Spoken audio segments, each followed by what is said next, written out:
Shalom, salam sejahtera. Renungan malam seiman berjudul Merindukan Hal yang Lebih Baik. Terang yang sesungguhnya yang menerangi setiap orang sedang datang ke dalam dunia. Yohanes 1 ayat 9.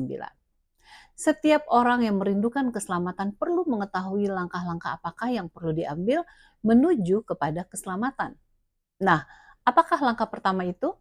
Ellen G. White menuliskan dalam buku Selected Messages Book 1 halaman 323.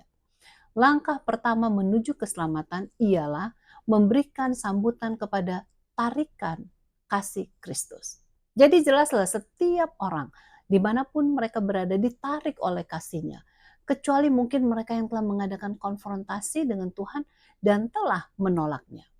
Yesus mengatakan bahwa Roh Kudus akan meyakinkan dunia dari hal dosa sebagaimana yang tertulis dalam Yohanes 16 ayat 8. Ia tidak katakan hanya anggota gereja yang akan diyakinkan oleh Roh Kudus. Bukan hanya sedikit orang saja yang akan mengalami hal itu, melainkan seluruh dunia ini. Yesus sendiri terlibat saat ia berkata, dan aku apabila aku ditinggikan dari bumi, aku akan menarik semua orang datang kepadaku. Sebagaimana yang tertulis dalam Yohanes 12 ayat 32. Ketiga oknum ketuhanan yang sangat berkuasa bekerja sama dalam menarik semua orang untuk menghadapi realitas waktu dan kekekalan manusia agar dapat mengambil keputusan untuk keselamatannya. Apakah Anda mempunyai kerinduan untuk menjadi orang yang lebih baik daripada apa yang Anda ketahui sekarang ini? Bila Anda memiliki kerinduan yang demikian, berarti Tuhan telah memberikan kerinduan tersebut. Apakah Anda akan mengakui atau tidak, ataupun mengidentifikasikan atau tidak, namun itu sebenarnya adalah dari Tuhan. Ia sedang menarik hati Anda, kehidupan Anda dan pikiran Anda untuk datang kepadanya. Kerinduan itu tidak akan dipuaskan hanya dengan menjadi lebih agamawi. Ada perbedaan antara agamawi dan rohani.